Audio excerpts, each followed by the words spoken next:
Well, good morning all. Welcome to the Climate and Environment Subcommittee meeting for the 7th of November 2023.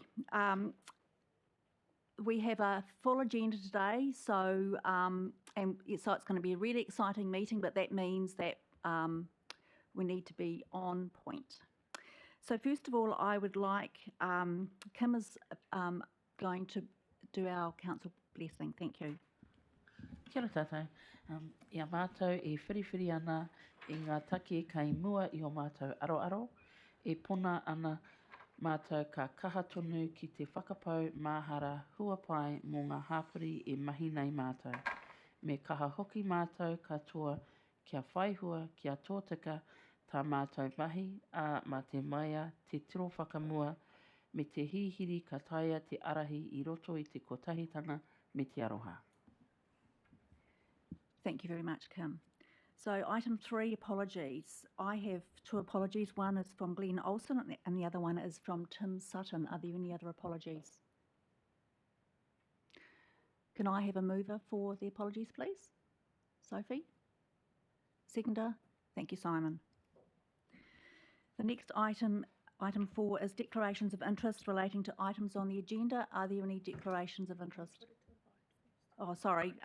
For the apologies, put that to the vote. All those in favour say aye. Those against? The motion is passed. Item 4, declarations of interest relating to items on the agenda. Does anyone have any declarations of interest? Thank you. Now we'll move on to item 5, public speaking time relating to items on the agenda. So, first of all, I would like to invite Jan Nisbet to come forward, please. And I think Steve Lewis at the same time.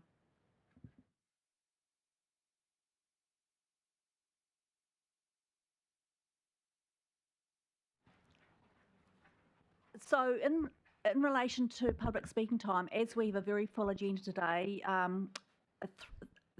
you have 3 minutes speaking time. If Steve is speaking on a different matter, then you have another 3 minutes. Thank you. So to speak, you need to press the button in button in the centre, the one on the right. Yes, that's right. When it's red, you can speak. Okay, thank you. Okay, good morning, everybody. I am here representing the Cycleway Walkways Bridleways.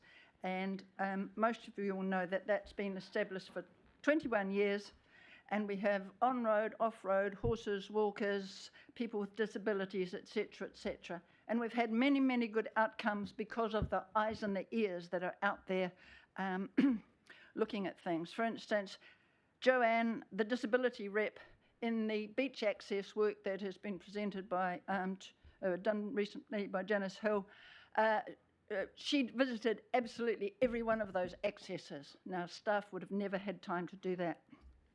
I want to commend Janice for the, Janice Hill, the writer of the Assets Management Plan. It's way beyond what we had back in 2011, and it's really important to CWB because it really is about the tracks and the trails.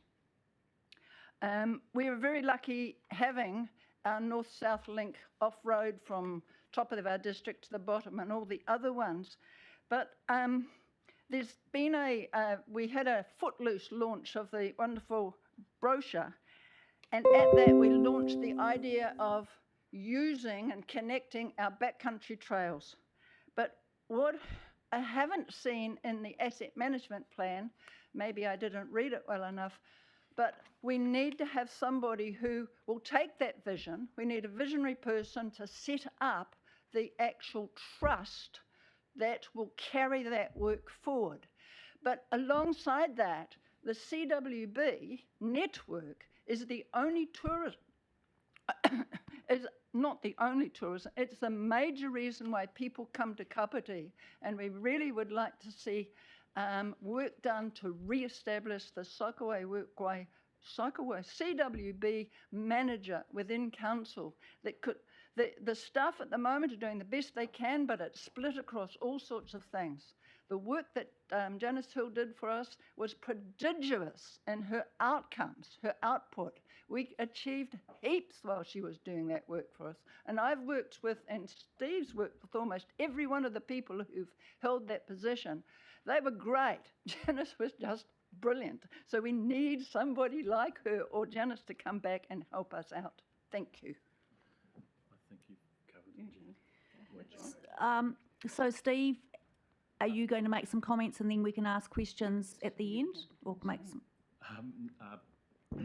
Basically, no, I'd say the same sort of thing as Janice said. We really need to have that person as a driver of this, the vision of the Trails Network. I worked with Janice to develop that, and I can say that I haven't met someone who has that wherefore that could actually make that thing happen, because we're at that point right now, right, where it has to change from the idea into the reality. And I think I'm fully supportive of someone like Janice being right there in the middle of that role. Thank you very much. So do we have any questions? Mr. Judge. Thank you, Chair. To Jan, in your presentation, you mentioned the words vision and having someone to deliver on this work. Have you made a submission through the vision process, which feeds in into the LTP, which is the primary vehicle for getting things funded of all natures, but including this one? Not yet, but not yet. We've got a meeting next week, which we're going to work on that. Thank you. But thank you. Thank you. Now we'll move on to Councillor Hanford.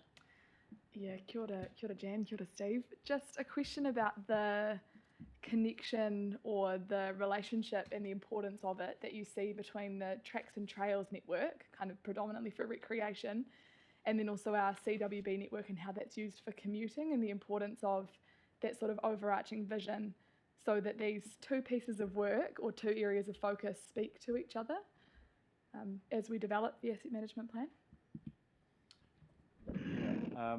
I think a well designed, and I think that's a very, very important part of that aspect is the design. Obviously followed by well built trail network, just feeds into the fact that people will start using it. People have all sorts of reasons not to use trails and tracks, and I think that if the trails go to places that people want to go, if it is useful, then the people will use it, and that has a feedback effect. And so the more people use it, the more they want to use it, they expand the way they use it. So they might start as riding through Queen Elizabeth Park or something, but next thing you know, they're wanting to commute or all that sort of thing. So you have this feedback loop that goes on, and it starts with a well-featured, well-designed and popular trail network. And I think you would have seen that just with the introduction of the expressway trails. You know, through there, it's changed the way people are using, and it's hugely increased the population of people using the trails. And I think that'd be a big part of what we have to do going forward is get to know how people are using it and how many people. Does that answer Thank you, the question? Steve. Right. So, Councillor Warwick. Just interested when you're using the tracks and trails about what kind of the tourism that the people that are coming here to use our tracks and trails, do you kind of have any feedback on that? The popularity, are they staying over to use them? Most of them are day visitors at the moment. No, many of them are day visitors, and we saw a great increase in day visitors when Te Ara o Whaitua went through in Queen Elizabeth Park for families. The Anzac weekend after that was opened. It was opened in January, and then we had Anzac, whenever we have Anzac, April. the campground in Paikakariki was absolutely chock-a-block with families and bikes, and that's a trend that has continued. So once we get the backcountry trails and tracks done, people will come here for much longer. But we still have a lot of day people who come in, because whenever I go to Whareroa, I actually ask people in the car park where they come from. And it's now only 20 minutes from Wellington. And Thank you. sorry, can I add to that? You know, the potential for the trail network to attract people here. You know, we're not reinventing the wheel here. It's been done many other places of the country, and you know, what we have to offer, or what we have here that we can offer, is a wide-ranging network, so that not just families, not just sort of hard-out sort of people come to ride the backcountry. We can offer down here on the coast. We can offer in the foothills. We can offer in the backcountry. You know, that means you can offer it to families. You can offer it to groups, families, and bring their friends and families. You know, and each one of that's a multiplier. And you've got, even if you've got people of different abilities, you know, some of the group can ride further back, some of the group can ride on the flat. Oh, and by the way, we could probably offer them a swim at the beach as well. You know, I think, yes, thank you. Yeah, lots of ice cream. Yeah. And the thing is, you know, although I see other places offering places to ride, but that combination of stuff I don't see elsewhere. Thank you. So the last question in this area is from Mr. Moore. Thank you. Thank you, Madam Chair. Look, I'm enormously excited by this trail system that's been in the planning for a long time, and it's still got lots more sections that you're looking at. So I wholly support that this resourcing will help facilitate that. The trail network's not just about a standalone facility, of course, about cycling from one end to the other. I can help think about Toi Mahara coming on and Mr. cyclists Moore, coming to that. do you have a question? With the, I do indeed. Just want to ask about the statistics, if anything's gathered, because we've got Te Horo's Mirix coming on, which goes right next to the trail up our way. So are you gathering any statistics about how popular this has been in the first 12 months? Maybe that's a thing for the council to maybe Mike to offer a response. That's the sort of work that had been indicated by CWB manager that was going to be looked at going forward, but then the contract position didn't carry forward. So we have been asking for these statistics quite a lot. But one we have got is that horse people came from Hawke's Bay last weekend, and they were blown away by the variety we've got here. Okay, thank you. So I think maybe during the main item we have on this matter, we can ask some of those questions, or some of that may well be covered.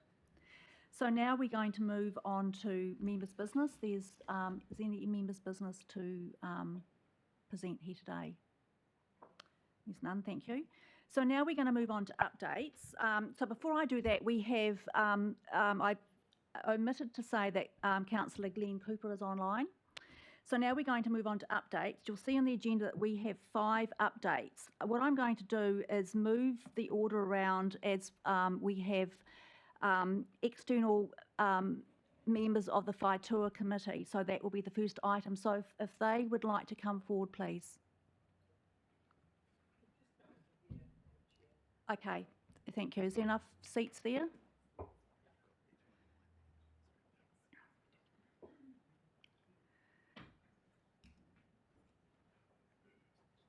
So we have 4 members of our Whaitua Committee, of which I'm also on, plus we have Rita O'Brien online, yes we do, who's going to give the presentation. So very, very briefly, if you could just say who you are and how or why you're represented on the Whaitua Committee. Thank you. Or your involvement in it. Morena, I'm Councillor Penny Gaylua and I represent the Greater Wellington Regional Council as the Kapiti Councillor on the Whaitua. Morena, good morning, everybody. I'm Jenny Rowan, and I am a member of the Whaitua Committee, and I facilitate the Kawanatanga House of the Treaty House model that we are working under. Tēnā rā tātou, ka mihi atu ki a koutou I tēnei wā, ko tai mai I tēnei ata. Nā mihi atu ki te kaiwhakahari I tēnei ata, nā mihi.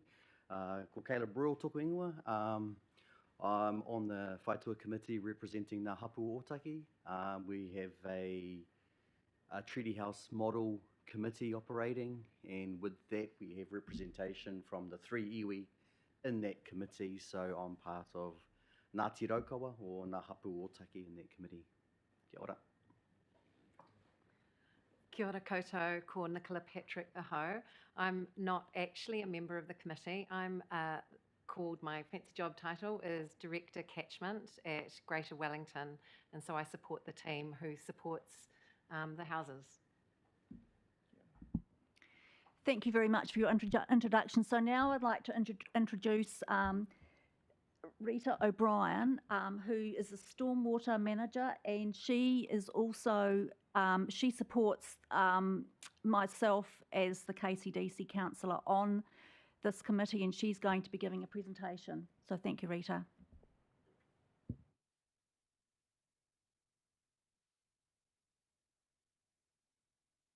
I don't think we can hear you yet, Rita.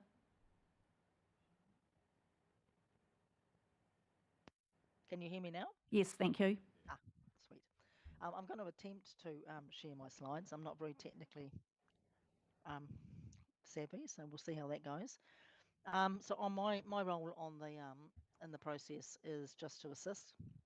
So I'm KCDC's representative, and I just help where I can. Okay, we'll have a go at sharing the screen. Button, excuse me, Morena Rita.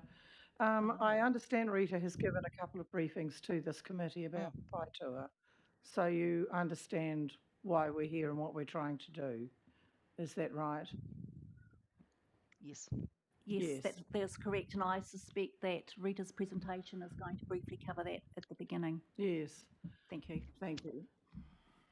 I'm having trouble actually sharing. How do I do that? Sorry. I'm not sure anyone can help me. Morena Rita, there is a green button at the bottom of your screen that you should yes, be able and to I press. clicked that, but then it says entire screen. So I'm sharing my entire screen. Oh. But then the share thing on the bottom there doesn't actually, it's shaded out, but it doesn't let me. And then like I said, also share system audio, but that doesn't work either. It's not letting me share. That's all right. We can share it in chambers here. Okay, so if you...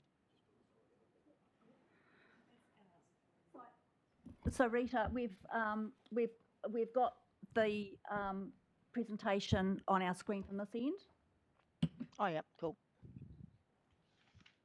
So it's probably just a case of where if you can just move through which page you know when you'd like the page. Yep, no, I'll do that. Thank you. Moved on. Thank you. Yep. So we have had it. This has come to this committee a couple of times. So I wasn't actually going to backtrack too far. Obviously, Te Mana o Te Wai, the national policy statement is the mechanism, or one of the mechanisms to give effect to Te Mana o Te Wai. So that gives the environment priority over water supply, over any other use. Whoops, where are we going? We can go back to the agenda. Yeah. Okay, so so basically we're we're in the process. It's probably safe to say initially it took a wee while to get going, mainly because this is a new process, the Treaty House model, and it's all about relationships and working out how to work together. I can actually say there's a huge amount of good faith in the room and a willingness to work together to come up with an integrated solution. So basically, we've done a objective for a regional policy statement. The Then the national policy statement gives you a framework for working out national objectives. So you have to identify freshwater units, you have to identify values and objectives and outcomes for each unit, then you identify the value attributes, and then you go about setting target states and working out what your baseline is and where you need to get to. Yep, do you want to next slide? Okay, so this is just in the more detail. So we've identified the MFUs, which will be on the next slide. We've identified values for each MFU and set environmental outcomes. The objectives and outcomes are available in a draft form. I haven't put them in the presentation, but they will be, I understand, available as draft on the Greater Wellington website, and we can actually have a subsequent meeting to discuss those. And then, we identify values for each, attributes for each value. So the way the national framework is set out is that there are 5 compulsory values. So some of it we have no choice in, some of it we do. Yeah, do you want the next slide? Okay, so this is just about the freshwater management units. We're required to identify them. They're the primary unit in which activities are managed and monitored, and they are quite important because they do actually have a role in accounting. So Greater Wellington needs to monitor and report annually for data and 5 yearly for progress against long-term visions. So it is actually important that the units are meaningful and are big enough and small enough to mean that you do actually get some meaningful data and that you can actually see and track changes. Next slide. Okay, so this is just a view of where we landed with the freshwater management units. Yeah, so they're pretty much similar to kind of the draft. There's a few tweaks. You'll notice there's a few separate ones up north. There's a few lakes that have been separated off because they need special attention. Yeah, okay, next slide. So the first thing you do is identify values. There are actually 5 compulsory values identified, so you've got really no choice in those, and there's 5 components to ecosystem health that you need to include in each of the freshwater management units. There's one for human health, threatened species, and Mahinga Kai. The Mahinga Kai one is split into safe to harvest and contributions to Muri. And Mahinga Kai, there isn't actually a lot of detail around that because the premise was that iwi for each rahi would actually be in charge of deciding what that might look like for them. Next slide. There were actually there's other values that could be considered. So there are things like, sorry. Yep, so there are things like natural form and character, hydroelectrical schemes. Quite often they are things that will be specific to very few catchments maybe in the country. There is one for commercial and industrial use, which is a bit weird. And we are considering including one for residential land use and maybe separating commercial and industrial as they're kind of different activities. And I think this has been accepted in principle, but wanted to revisit inclusion as the framework continues to be developed. Do we have the next slide? Then when we identify the value attributes associated with all of the values, so attributes are things like nitrates, Camptobac, E. coli. They're the things that you'd actually measure. Some of those are actually set out in Appendix 2A and B, so there isn't actually a lot of choice. And they've actually gone to identify what the bands would be for an A, B, C, D, E for each attribute.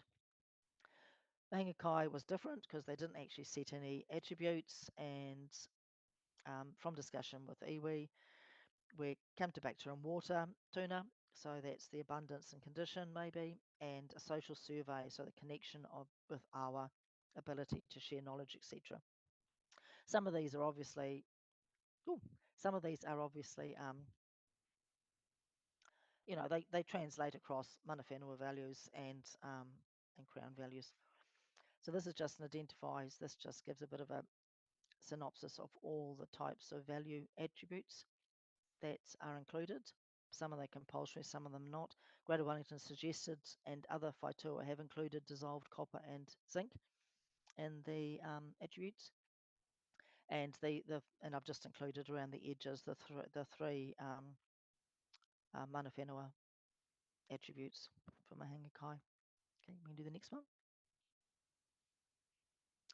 This is a slide just showing how the National Policy Statement for Freshwater sets out the bands. So this is actually for a lake and its total nitrogen. So there's attribute bands, so you work out where you are and where you want to be, and then it sets out the attribute, the value, and the water body type. A lot of it is it's all mandatory. We've had quite a bit of discussion around nitrates, because the levels, I suppose, in the National Policy Statement potentially are quite high when you're looking at ecological health.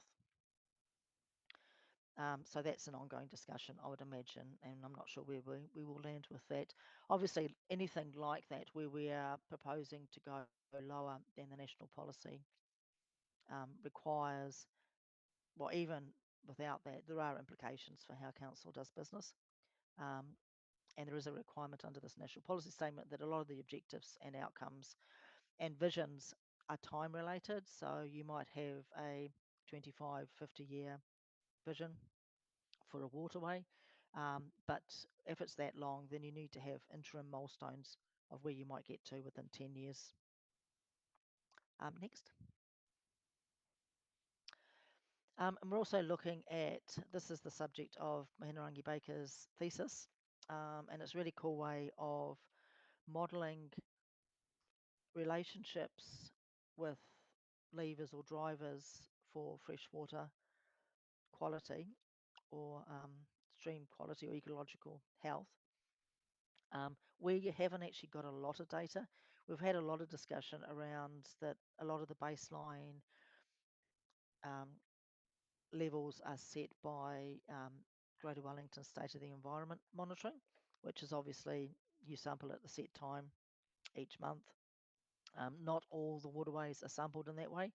We also have we also monitor in terms of our stormwater discharge, our solid waste discharge, wastewater discharge. So there's lots of monitoring that could potentially be included to inform a baseline state, but it's not quite state of the environment monitoring. So this is a really simple way, I think, of sort of explaining to the community and others what the relationships might be, even if you don't know quite how to quantify the effect. Next, Greater Wellington have commissioned such a model, which should be available, I think, in December. So basically, next steps, we're in the process of establishing a baseline state. Then you target attribute state, environmental flows and levels, and other criteria to support achieving outcomes, including timeframes. You set limits, so on a target attribute state, nutrient outcomes, resource use, including water takes. Then you develop a policy framework, levers, and control mechanisms, etc. So we've got a wee bit to go. So basically, the process we're in produces a Whaitua implementation plan, the WIP, and while we've been doing the WIP, we have actually concurrently done a little bit of work on regional policy statement and perhaps objectives and where we might go in a regional plan, and that would feed back into non-regulatory measures and also influence what we do in our district plan.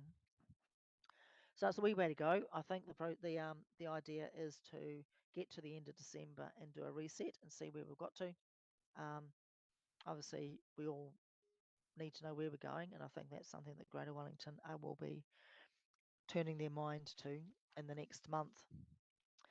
Sorry, that was a bit of a next slide.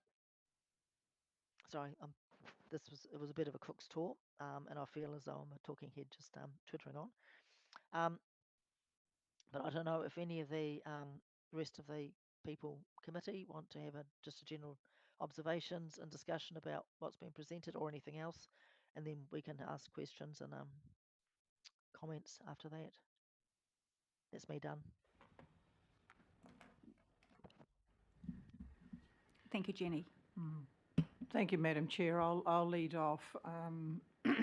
So so I think just we are quite tight for time. I know So you are. Yep, very aware of it. yes. Yeah.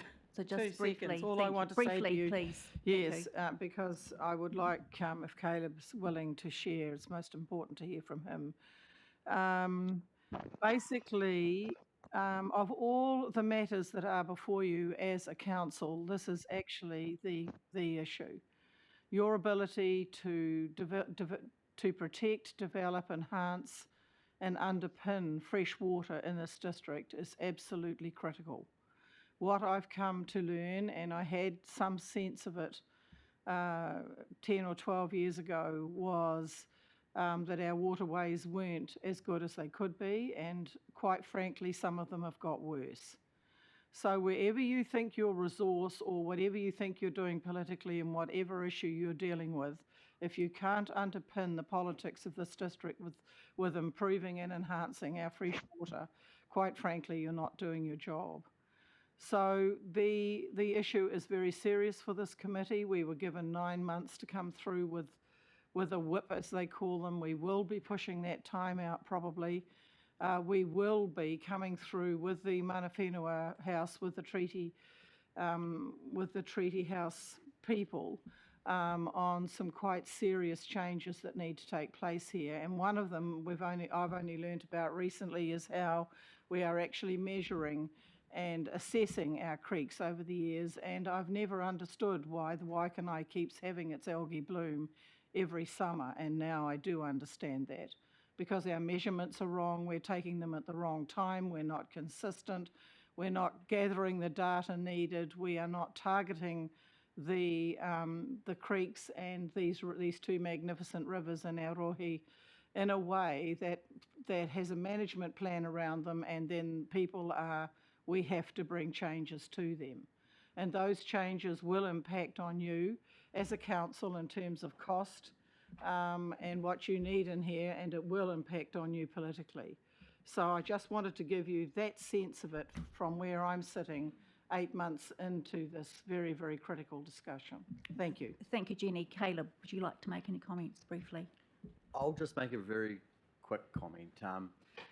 The summary report coming out from Wellington Regional Council is that a number of our waterways, and particularly our small streams, are failing national bottom lines, which effectively means actions have to be taken.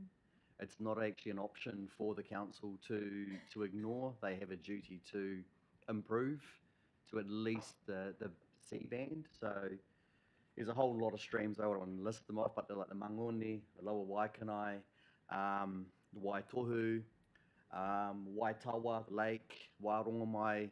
So there's a whole lot of water bodies sitting in this district that are currently failing quite severely beyond a D and into an E category, which means they're in a lot of stress. It's actually very reaffirming of the position that iwi have had for a number of years, that we've seen the degradation of water in particular.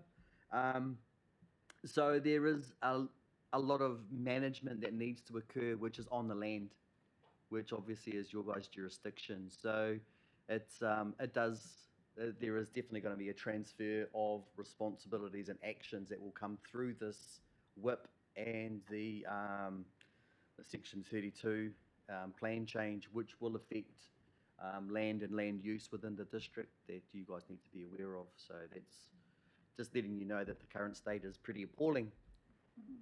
Kia ora. Thank you, Caleb. So, Nicola, I'm just wondering if you'd like to make, as this is a GW project, whether you'd like to make some very brief comments about how this is going and where it's heading. Thank you. Yeah. Sorry, that's working. I'll just wait till it goes red.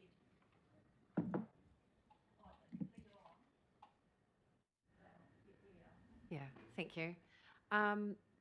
Look, I think in a broad sense, the effort of the committee members to work together and operate as an independent committee bringing this forward has to be highlighted, that it's a really challenging process. This is the fourth WIP, or Whaitua Implementation Program, Greater Wellington has coordinated or helped facilitate the committees to lead, and it brings a lot of challenges like Caleb has outlined, and the leaning into the Tiriti House model to lift how we make decisions together.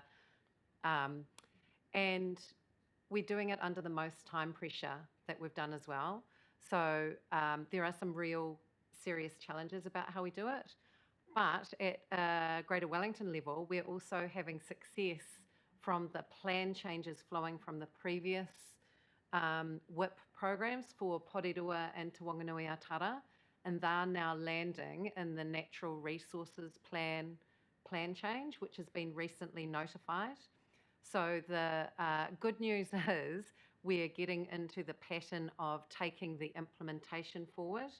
The process itself is quite thorough and complex when you get into setting the regulations and the rules and the plans.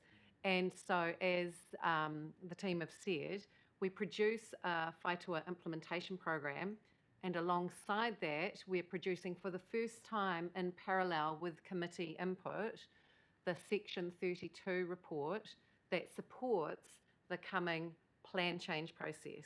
And so that's another improvement where we're taking the voice of the community and mana whenua and bringing that into the next stage of implementation. The timing of that we're still working on, and we're really trying to support the committee to do what is a huge amount of work in a really short time. I would like to highlight the model that Rita showed up of that sort of complex network. We're cautiously optimistic that that could be quite a milestone breakthrough for how we think about our work, not just in this particular national policy statement on freshwater program that is part of the central government's requirements on us, but actually how do we go to next level beyond just a freshwater focus and look at our wider environmental activities in places and take the essence of a Whaitua Committee approach of partnering and working well with KCDC and others to do better holistic management and information sharing about how we take care of the environment together. So that's probably just a little snapshot. Thank you. So thank you very much for everyone Can I just contributing. finish that off, Jocelyn, please, by saying that because for me, critically now, and working as Nicola has just set out, it's critical that this agency and Greater Wellington also work in a way that prevents you from having to have very expensive discussions in other forums. And so I would urge you to ensure that Rita is underpinned and resourced in a way that can bring the information to you in a way that you will work with Greater Wellington to bring about that consensus decision. Thank you, Jenny. So given time constraints, I think there's a few questions, but I'll take two questions. So the first one is Councillor Coe. Thank you. Look, I agree this is a really important issue, seeing I live next to the Mangoni stream. But look, I just wondered if you have a feel for the root cause of the pollutants and contaminants, and whether that's primarily driven by farming or some other sort of land use, and what the remedies might be, given that we have a whole lot of existing users there. Long-standing farms. That's certainly the case next to the Mangoni. We've got a long-standing farm there that's where there's effluent going into the stream and that's causing growth along the stream and then flooding, and then, people get stuck for 3 days without being able to get down the road. So how do we solve this problem?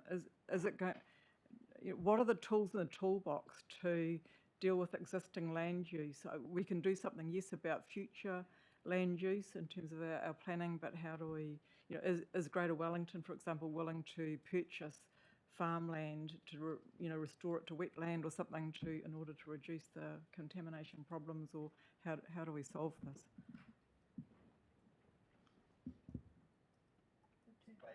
Oh, sorry.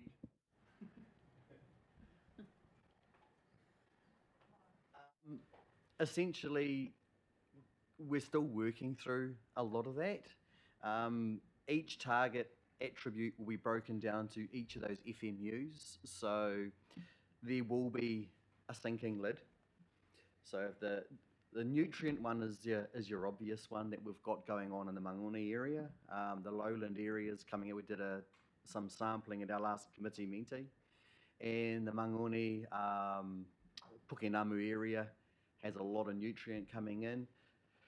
Effectively, it is going to mean there's going to be some changes to farming practices, long-standing or not. They are the long-standing issue and the challenge in those catchments. So I think that's where the rubber meets the road. There are going to have to be some changes in land use. There are a number of other activities that can support it. So your non-regulatory riparian work will help with the DO, which is what's failing, as well as the nutrient. So there's the dissolved oxygen in the water. It'll also improve the habitat requirements, but it won't solve the nitrogen attribute. So there will have to be changes, whether it's stocking rates, whether it's fertilizer application, or whether it's a different type of farming practice. Some of those long-standing farms have a number of long-standing issues in that particular area as well, with non-compliance and discharges.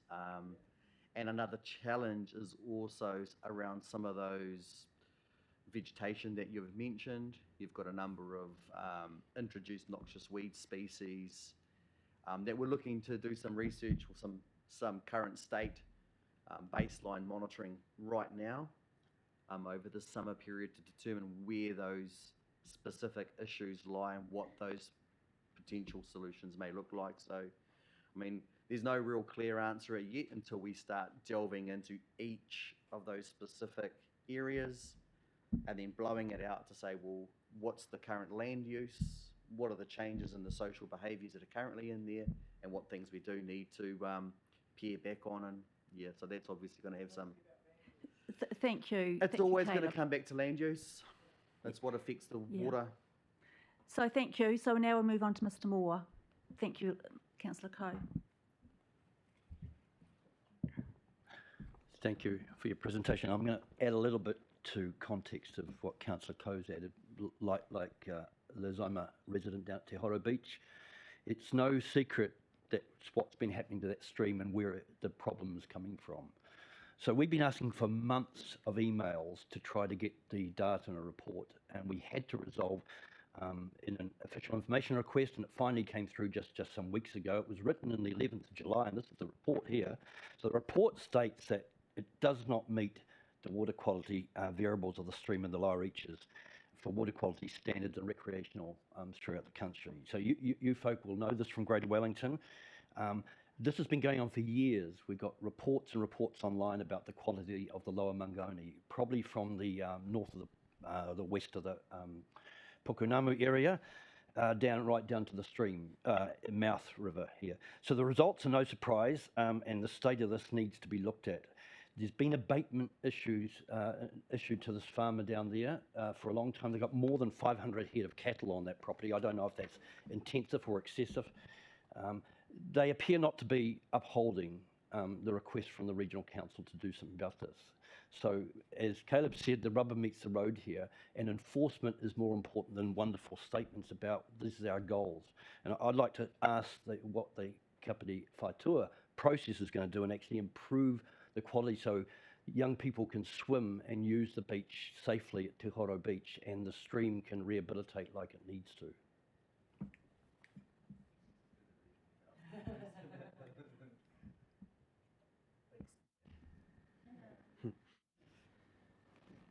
I can go first if you like. Yeah, please, Jenny.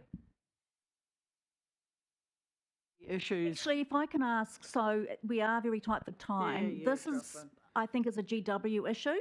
So if Nicola or Penny All right, could sorry. answer the question, I think it would be appropriate. Thank you. I think the thing that I can speak to is the role of the committee in determining the target attributes and standards that provide additional lever points for Greater Wellington to take action in complex situations. And this is probably an example of a complex situation. There's been a lot of monitoring going on there. So I would say that there are challenges in operating in the system that we have around having further levers that you can pull, and that is what this program does, is it creates regulatory standards that you can then uphold and change land use activities on the basis of. But until those are in place, those levers are not available to be used. I think, Councillor, I mean, we know what the Barbers have done in that farm. We've been in. I'm not talking about regional council here. I'm talking as a person who's iwi, who's been involved with this process, with that particular incident that you're referring to. And we are currently, as iwi, trying to work with council around having a enforcement and compliance role with Nahapu working with the regional council, so that there are, I suppose, boots on the ground to keep an eye on some of these activities. I suppose as far as understanding, if you were to sample the Mangone stream in the main channel 500 metres up from Sims Road or a bit further up, you're probably going to pass these, you're going to pass, and it's not going to come up as an issue with water quality, etc. So that's why we're sort of looking into these main tributaries coming into the main channel. So we're looking in the appropriate place to identify the actual issue and the source of the problem. So the actual response is very targeted, and making sure we're looking at the right place to get the right outcome for the community. So, I mean, I know I can overstep marks, but absolutely, our priority as iwi is to improve that water quality so that we are safe to engage in the water, which is also part of that Mahinga Kai survey work as well, is to make sure that people are safe to enter the water and to have that relationship with water. So we share absolutely your concerns there. So thank you, Caleb. I'm very aware that Councillor Gaylor hasn't made any comments. I'm just wondering whether she'd like to contribute. Can I on that one particular, I don't want to talk about the specifics of a constituent, residents, landowner example. We're not here to talk about specific people or landowners. I'm just wary of, we have processes at play. So it's a tricky space to comment on if we start talking about individuals, and I don't expect you'd do that around this table either. I don't know if you wanted me to kind of talk about, in terms of the Mangone, which, we've had a lot of, there's been a lot of dialogue about that stream for a long time. And was just catching up with Sean before the meeting, and Liz, I've just emailed you back before. We've got some scheduling for follow-up meetings to meet again about the work that KCDC's doing along that stream and what Regional Council's doing in that, plans to do in that stream. The reports that Michael was talking about in terms of the water quality in there, I've had a briefing on that, and actually there is more than one contributing factor, and the information that we've had from the most recent in-depth surveying of it this year that fed into that report that did surface in that Lagoima was actually that there was an impact further up from specific landowners. It was not just one landowner. So that's what our science is telling us. So that's another reason why I don't want to particularly land it as if it is one single contributing land area. Thank you, Councillor Gaylor. So I know we have had a number of questions from other councillors who, and so it's best we don't have time, and so if they could be sent to myself and I can forward them on, thank you. So thank you very much for Rita giving the presentation today, and for our Whaitua representatives and support people for spending the time to come along here today to answer questions and to, I suppose, thank you, and thank you for the work that you're doing. Thank you, thank you.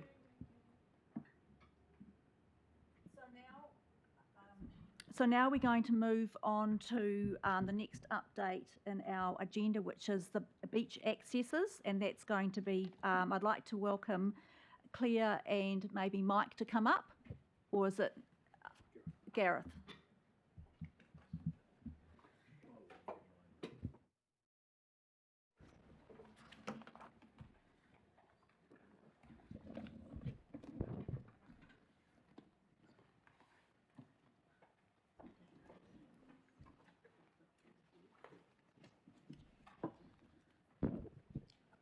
Thanks, Madam Chair. Good morning, Subcommittee members.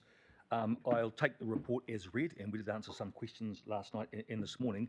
But just to make a couple of minor points before I ask Gareth to run through a couple of slides. We've got two quite different asset management plans for you this morning. One, we own many of the assets. The other one, we don't. So the first one, beach accesses, is one where we do own a whole bunch of the stuff. Now, we're not asking you to make any funding decisions today. That's for the long-term plan, and we appreciate that this is a really fraught area for us as beach access. What we're not trying to do here is to somehow replace the bylaw, but by smart design, there are some things that we can do that will probably help with some of the issues we're having with the bylaw. But we're realistic about our ability to fix bad behaviour on beaches. But as I say, we might be able to help. So we're also very mindful of all of the interest recently in accessibility and how you get wheelchairs and mobility across our beaches. Again, we're realistic about what we can actually do, but we do think that if we target our investment, we can be really good in some areas and maybe not so worry so much about other areas. And Gareth will talk to you in some detail about our thinking about that. What we're really after today is your blessing for a framework to help to prioritise our investment. As with all of the asset management plans that we've brought to you, we're completely honest about the state of the assets. This is an unvarnished picture. We're not perfect, but we're always trying to get better. Beach accesses define us, right? Everybody's got a story about their family and their beach. We are the Kapiti Coast District Council, so we are under no illusions as to how important this is for us. But in terms of where beach accesses fit, we think deeply about how it fits into our open spaces strategy, how this overlaps, in fact, with our economic development strategy. This is huge for us. And actually how it interacts with our older persons framework, because a lot of the issues we're having are around accessibility and mobility access. So with that, I'll hand over to Gareth, who's got the message, and we'll race through a couple of slides before we go to questions. Gareth. Yep. Morena e te hui. Yeah, so the open space strategy, which is no surprise to any of us here, effectively directs our open space provisioning and management out through to about 2050. When it comes to beach access ways, it's actually quite specific. It's quite specific in that it mentions that we will actually look towards establishing at least one well-designed, well-planned access point suitable for the elderly, disabled, and pushchairs. And that should be provided for in each one of the main beach settlements. So it gives us something to work towards. But for us to be able to do that, obviously it takes funding. We currently operate pretty much entirely reactively, repairing and reinstating post events or after a service request is received. That's all funded 100% through district-wide rates. There is provisioning in the LTP currently for the next 10 years for a continuation of that OPEX, as well as CAPEX aligned mostly with renewals of existing assets, including also the realignment of identified access ways. KCDC has recently received its global consent to allow for beach accessway realignment in certain cases to about 50 of these beach accessways. And we also see the requirement for hard infrastructure renewal and replacement, things like beach access poles or marker poles, bins, water fountains, that kind of thing in some cases. But for us to actually meet the aspirations of increasing levels of service in some beach accessways and a universal level of service in a lot of our local beach accessways, it will require us to fund it appropriately. And that bottom block there just signals what that could look like going forward.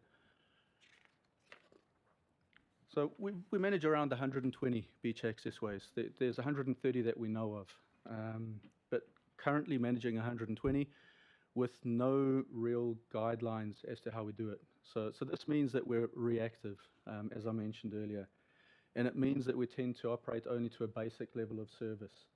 So there's no standouts. Basically, where the need is perceived the most, that's where we go to currently. Safety is our primary driver, but we want to slowly but surely step out of that space of being only reactive and go into proactive assessments as well. We are in the fortunate position in our beach accessways that we do hold some pretty current data. Post-storm event in 2022, we spent a lot of time out on the beach accessways, restoring and reinstating. And shortly after that, we commissioned a study by consulting engineers GCL to go through the entire district and look at every single one of our beach accessways. So what we've got here is a situation where it tells a story in time. It's not an absolute. Particularly our local and basic beach accessways are very susceptible to any single weather event. So if we were to repeat that same study or that same assessment at any given day, it could likely tell a different picture. But the results of this showed us that most of our beach accessways were actually not too bad. And that was, funnily enough, reaffirmed during the resident opinion survey, where 92% of people were actually satisfied with the state and availability of our beach accessways. And we have a target of around 85% for that. Just explain that graph, sorry. Oh, sorry. I Let's don't go back there. understand it. Yeah. So each one of those main areas, so Otaki, Te Horo, Peka Peka, and so on, everything within the orange would be a signal of, out of the beach accesses that were surveyed within that district, that met the good criteria. So orange is okay, which means if you had a graduated scale of 1 to 5, that would be around about that 3 mark. Everything within the grey would be less than 3, and blue. No, that's a culmination of all access points within, so it's an average. It's an average picture of the state of those beach accesses in that region. We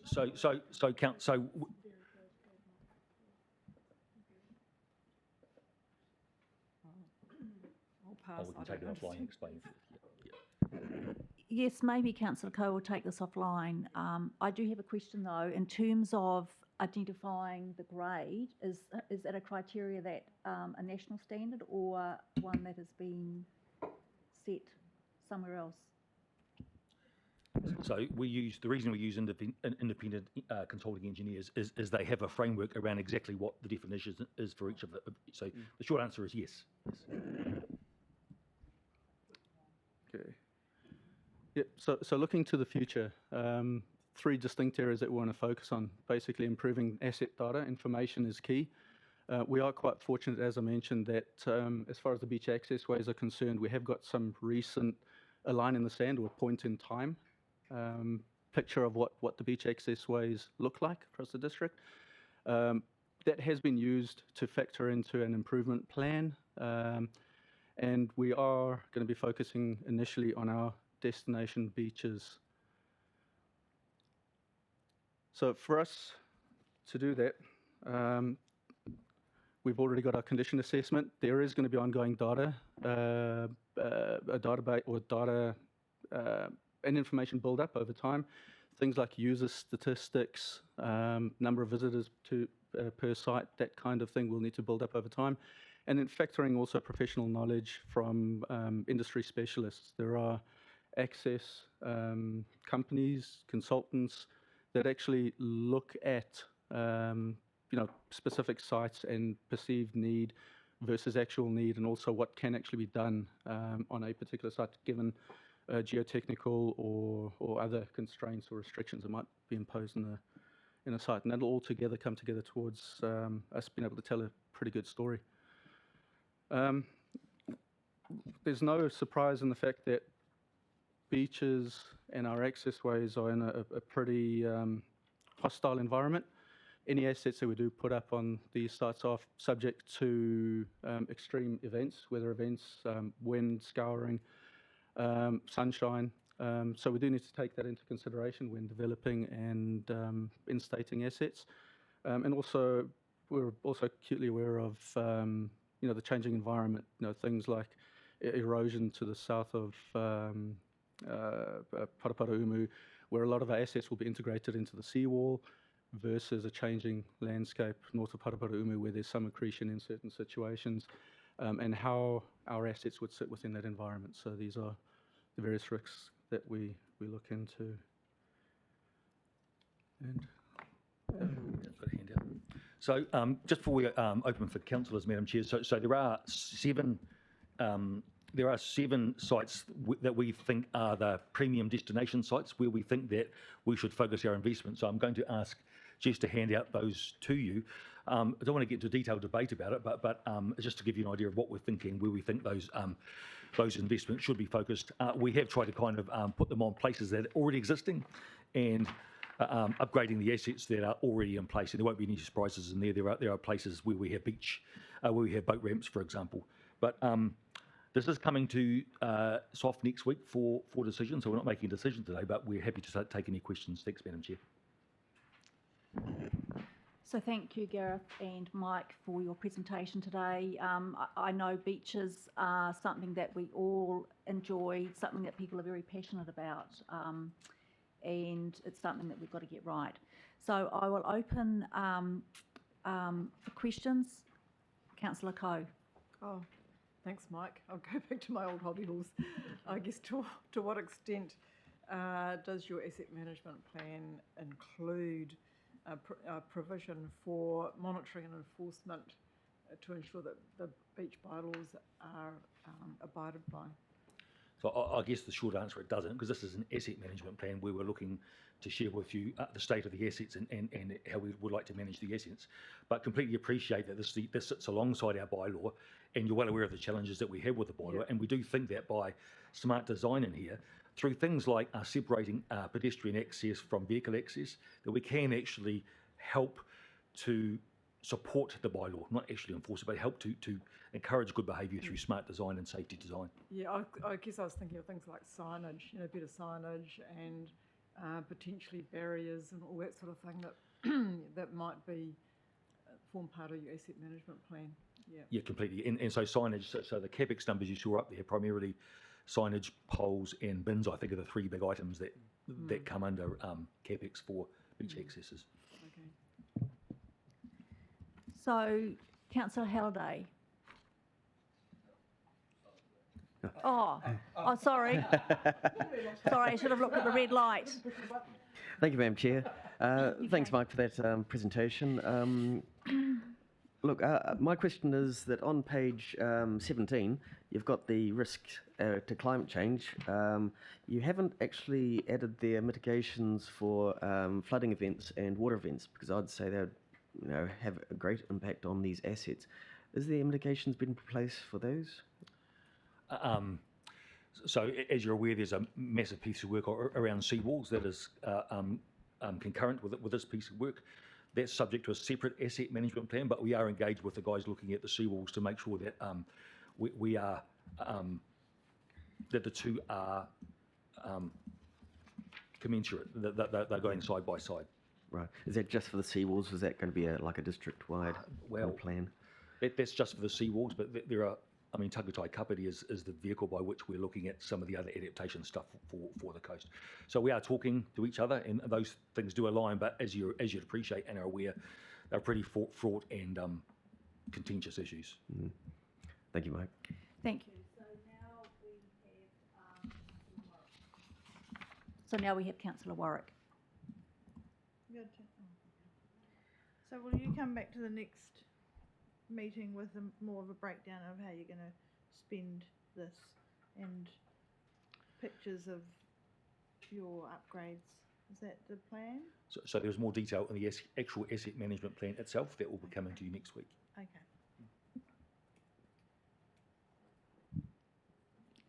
Councillor Hanford. Yeah, that was kind of similar to my question. Thanks, Gareth. Thanks, Mike. Just in terms of the Paikakiriki kind of column on this handout and the connection in with the seawall replacement, so I take it that would be over and above the budget that's already allocated for the Paikakiriki seawall, the like-for-like timber replacement? Yes. So those are projects that would come through the long-term plan process? Yes, Yeah. that's the only way to do it, yeah. Yeah. Okay, cool. Thank you. So that is the end of our question time. So if we go to page 6, we'll see that we have 2 recommendations. One is that this subcommittee note the update, and the second one is that this subcommittee note that a formal assessment management plan will be presented for approval to the November SOF committee. Can I have a mover for those recommendations, please? Councillor Warwick, a seconder, Councillor Coe. All those in favour, say aye. Those against? The motion is carried. Thank you. Thank you very much for your presentation and the work that's gone into this.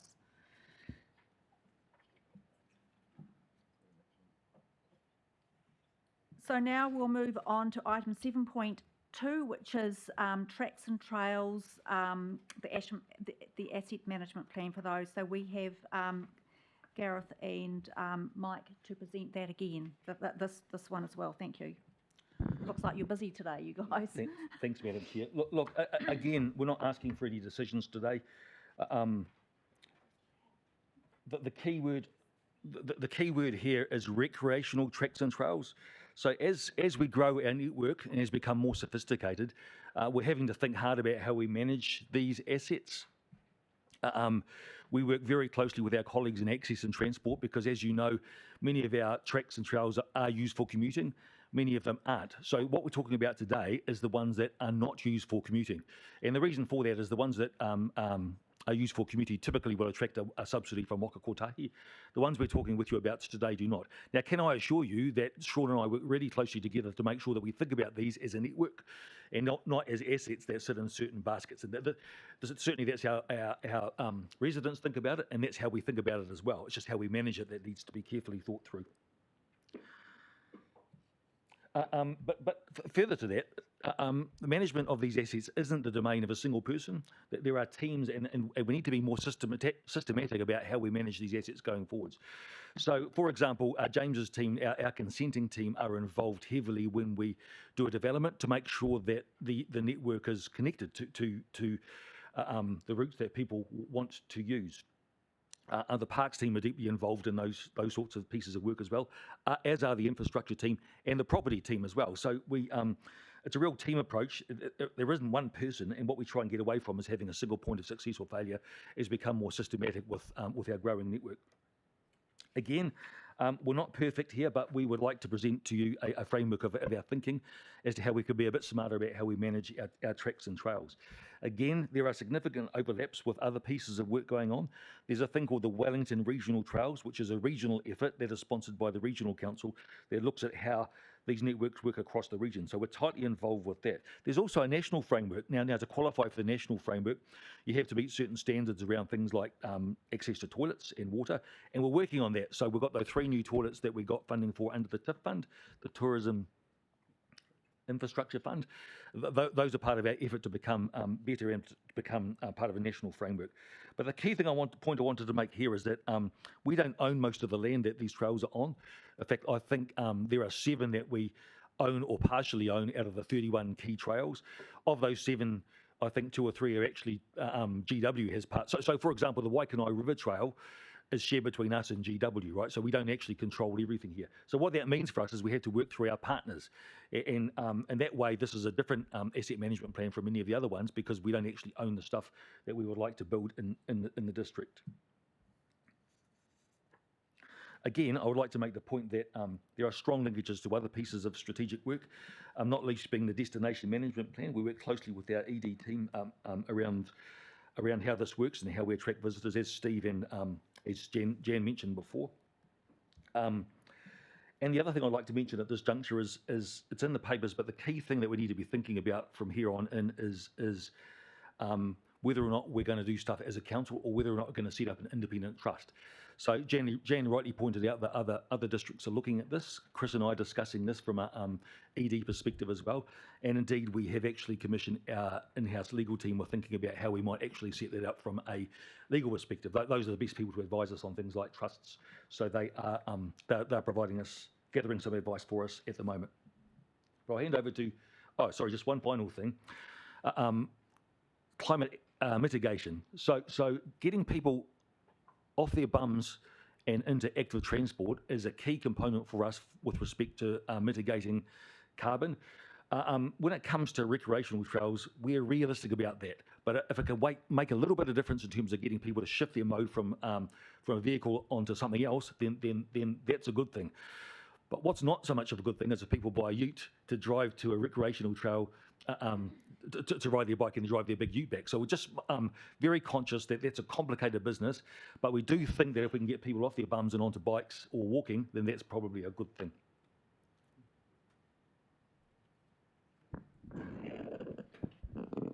Yeah, thanks, Mike. Yeah, absolutely. And that's kind of an intrinsic theme through our open space strategy as well, where we specifically mention that we're trying to develop a well-connected network that enhances both active transport and ecological connections. So once again, just a pictorial image of what that looks like in practice across our landscape. For us to achieve this, once again, funding, very reactive in terms of what we do, 100% district-wide rates funding for our operational expenditure, but we do have some LTP provisions for new tracks or improvements or renewals of tracks as well. Just to re-highlight what Mike touched on a little bit earlier, if we look at the network in its entirety, we should look at this only with the recreation lens on. So this is not the the shared paths and CWB in the traditional sense of the word that attracts the Waka Kotahi funding. What this definitely does also do, though, is it creates opportunities for us to look a little bit broader. Being a recreation-based asset, we do have growth-related funding opportunities. So looking at things like financial contributions that are collected as part of development through developer agreements as set by our operative district plan, we're able to target that towards recreation tracks and trails because it's meeting open space objectives. Some new tracks could also be funded externally. As Mike alluded to, though, that would require having some kind of a mechanism set up, and a Trails Trust is the vehicle that's used quite successfully in other parts of the country to tap into funds not normally associated with council. Our information in this particular asset group requires a lot of work. There's currently a good data set for one component within our recreation trails, and that's our bridges. We partner with Sean's team and the infrastructure, doing annual bridge inspections from a safety point of view, and we get all of our bridges assessed at the same time. What we do see ourselves moving towards, though, is regular observations and assessments, focusing on probably our flagship trails to start with. So this asset management plan also introduces 3 criteria or categories of trails, being premium trails, local trails, and standard or basic trails. So all of these, there are criteria behind each of those classifications that are set by Recreation Aotearoa, and it does give us an indication of what these trails need to pretty much provide. Currently, we do not have any that fully meet the requirements for premium or destination trails. We are close in a few. Out of the 30-odd tracks and trails, recreation tracks and trails in the district, 7 of which, as Mike mentioned, are ones that we have some form of management accountability and ownership over. That would include the likes of Waikanai, or parts of Waikanai River Trail. It requires a bit of investment to actually meet those thresholds to become a destination trail. It's usually associated with supporting assets, not necessarily related to the quality or the status of the track itself. Some backcountry trails, for example, that are very much unformed, could actually be a destination trail in their own right. And then looking to the future, this is the bit that gets everyone excited. Jan and Steve earlier mentioned the recreation trail network across the district, and what this is essentially is a golden opportunity for us to look at it with our partners. There are, in particular, Foothills Trail, approximately 40 kilometres worth of trail that requires some nominal investment from council to get going. Backcountry Trail, which could see about 90 kilometres worth of trails existing right the way through to Battle Hill in Porirua. So we've got a real good marketable product here, but what we've got to do is approach it strategically and with our partners in neighbouring districts. There are also opportunities to achieve quick wins, like the north of Waikanai, North Waikanai River down to the sea. Essentially, that will largely be funded and automatically evolve through development as it happens, so through development contributions and offsetting financial contributions for establishing linkages, and that we work very closely with our counterparts in infrastructure to see that happens. Yes, same sort of risks apply to our beach access ways, except for the direct involvement with the sea perhaps, but flooding and water levels absolutely are a concern, which might entail us actually needing to increase maintenance in some instances, and in a few cases perhaps even consider realignment or abandonment of certain tracks and trails, especially those that are adjacent to rivers. And thanks, Madam Chair. Happy to take any questions. Thank you for both for the work behind this and presenting us today. So first of all, I'll move on to Councillor Warwick. My question is around the 670,000 for 10 years, which equates to not much each year, and just with regard to the importance of our tracks and trails, which do link into the CWB, and it doesn't seem to reflect that importance. So is there a proposal, will you be proposing in the long-term plan more money, or is this what you're proposing? This is it? No, because so 90% of the tracks are on land that we don't own. Who pays is is a key question, and that's why we're really keen to set up this trust, because the trust can access funding and manage that aspect of a trails network much better than we can, and access government funding and private funding, and actually volunteers as well. So we think the key, rather than going straight to funding, is to set up the trust so that it can actually do that work on behalf of the community. And so where is the money going to come to set up the trust Well, we're looking out at of that? Well, I don't think it's cost a lot of money to actually establish a trust, but we're looking at that now. We're getting some legal advice now, and when we've got that ready, and of course we'll discuss that with the CWB advisory group, and then bring it to you. Okay. I just want to flag that I've got an addition to the recommendations, when that's appropriate. Thank you, Councillor Warwick.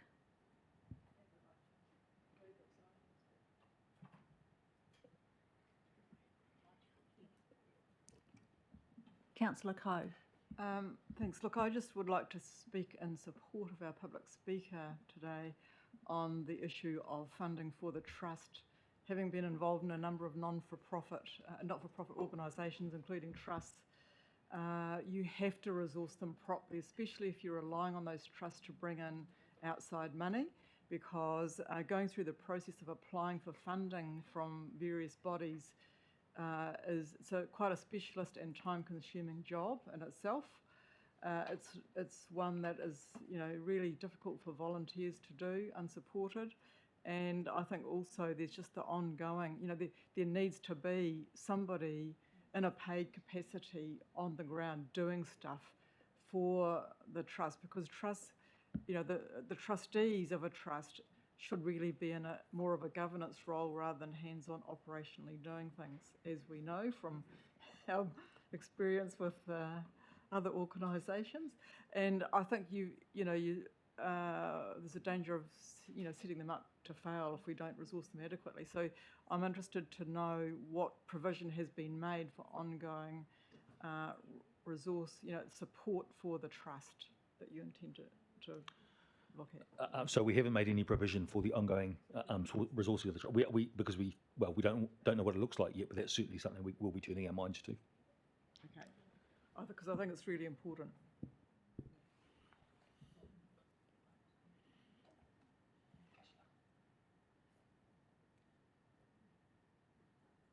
Mr. Judge, thank you. Thank you. I have three very brief specific questions. The first is, following up on Jan's presentations, do you have the resources you need to vigorously pursue a backcountry trail network? No. Okay. The second one follows up on that. Will the legal trust work you are doing be completed in time for the current LTP process, so therefore you can put the resources, if council votes for that, in place to do that? No, we think it more likely that this will be an annual plan next year, the discussion. Okay. And finally, you mentioned in your presentation including people to move to active modes. So with specific reference to Paikakariki, which I think, but I might be wrong, is the only part of the off-road network that is actually off-road from the boundaries of our coastal boundaries of our district. Specifically thinking about the traffic calming that's going to come in on Wellington Road, and specifically the parade, especially following the completions on the works of the seawall. Will you work with them to look at options, at least in consultation with the community, particularly on the parade, to have at least grade separated cycle access down there as an option? I don't want to preempt what's going to happen there, but will you work Mr. with Judge, them? I think that this report is about, or this update is about asset management plans, and if we could keep to that, please. So will you look at an option within your asset management plan to have at least grade separating cycle facilities as part of those works? So that's a discussion I have to have with Mr. Mellon around understanding the difference between recreational trails and commuting trails. Sure. Okay. But you will commit to do that? No, I'll have a discussion with Mr. Mellon. This is not the place where I can. No, sorry. You'll commit to have that discussion. Yes, is what I mean. I don't mean to preempt what's going to be in the plan. I commit to discussing with Mr. Mellon. Okay. Thank you. Thank you. So we'll now move on to Mr. Black. Thank you, Madam Chair. Thanks, Mike Gareth. Quick question. You mentioned that you have good data sets around bridges. What are the other data sets you're looking at contributing to this asset plan, and what state are they in? Yeah, so those data sets will be attributed or attributes of the physical track itself. So things like vegetation cutbacks, the state of the surface, potholes, and so on. We currently are, as I mentioned earlier, 100% reliant on the users of our network, our recreation network, to report a fault. What we'd be looking at doing is do proactive monitoring. We do have some user counters on certain tracks and trails.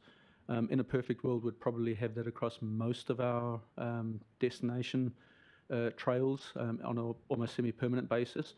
So we can start building up information around the amount of users, weather events, and the need to trigger maybe preemptive maintenance as opposed to just reactive. So none of that's in existence at the moment. We do point-in-time assessments periodically. We will send contractors out or operators to go and walk a section of track, or while they are cutting back a tree, for example, they might finish off a loop. Just let us know what's going on. Cool. On that, how do we get the users of these trails to actually communicate back to us? Do they have clear understanding of communication with council, and do they understand that it's on them to actually feedback state of the assets? In honesty, I think those that know. So people that are regular users of it are usually prolific users of the Antenna app, for example, and do report back through our CWB network. We've got representatives of each of the major user groups within our CWB advisory group. So we do hear, let's say, major concerns, but as far as the general public goes, probably not a easy to follow or user-friendly way of click on this button and report back, because we are experiencing a lot of people from outside of the district actually coming through and making use of, for the likes of Waikanae River Walkway and so on, who might not be familiar with the Antenna app.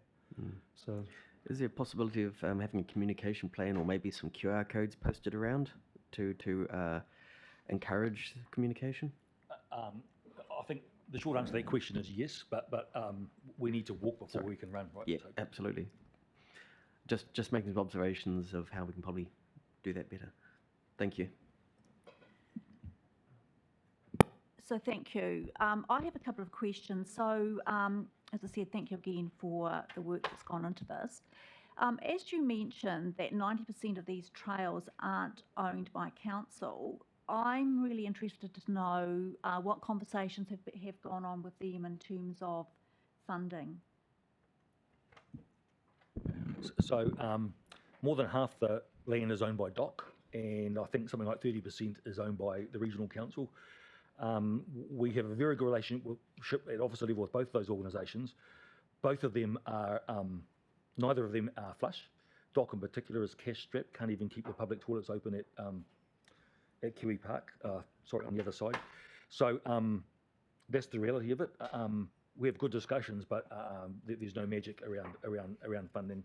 So they do stuff as and when they can, and they're very positive and forthright when they can, but they don't have a lot of money to throw around. So then, just to follow up, the $670,000 is KCDC money as opposed to any money from any of these other parties? Yes. Okay. So I suppose when people are using our tracks and trails, they don't necessarily separate, a track and trail versus a CWB component of it. So I'm interested to know if there's going to be a conversation around the strategies for CWB, what amount of money has been allocated for that, what amount of money potentially could be allocated to that in our long-term plan process.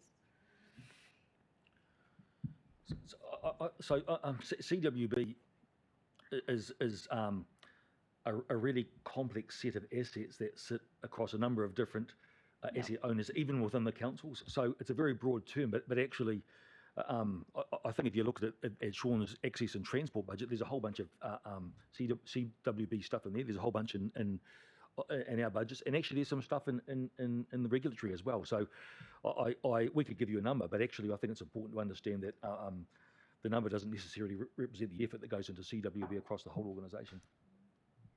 So I suppose then, just to follow up on that, is there I suppose, a plan for maintenance and further development of that CWB network over all those various parts of council? For the stuff that we own, yes, there is. But I have to point out to you that if you take the Waikanai River Trail, for example, it gets washed out at least once a year, and the cost of repairing that is pretty much takes our whole maintenance budget. So the short answer is yes, but it's yes, but. Yeah, thank you. So so the plan is that that the formal asset management plan will be coming to council, to SOF next week. Whereas we don't actually see that formal plan today. That's right. Okay, thank you. Okay, so we have no more questions. So what I'm going to do now is move to the recommendations on page 19. The first one, A, is that the Climate and the Subcommittee notes the update. And B is that the Climate and Environment Subcommittee note that the formal asset management plan will be presented for approval to the November SOF committee. Do I have a mover for those two recommendations? Thank you, Councillor Coe. Seconder? Thank you, Mr. Black. So I also am aware that Councillor Warwick would like to move to amendments to these recommendations. So could you please put them on the screen, or I think we've got them available on the screen.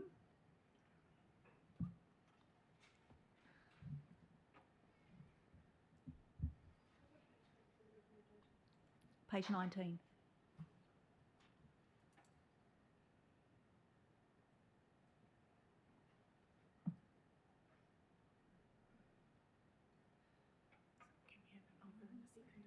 Yes.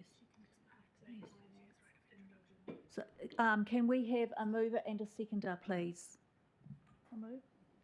Councillor Warwick, Councillor Handford. I'll second that, but there were a couple of other changes that I only set through about 2 minutes ago, sorry. That after finance, could we put in the agenda? Yeah? Yeah. Was there anything else?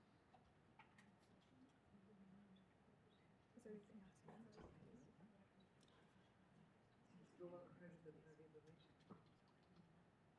We just want some commentary in there that further investment, the elected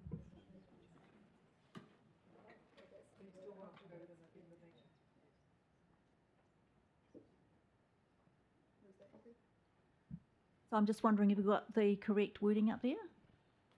Yeah. So Councillor Warwick, would you like to speak to this, your amendment?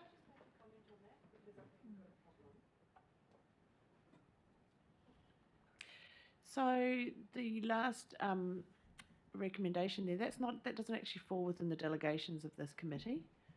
So I wonder if we could find some wording that reflects what this committee is actually delegated to do. We can't request staff.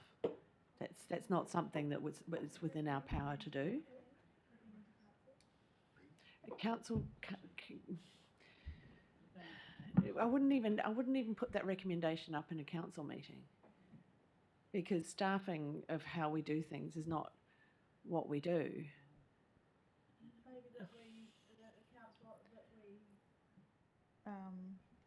If I can suggest we have, we take a 5-minute break to discuss this? That's a good idea. Yeah. Thank you.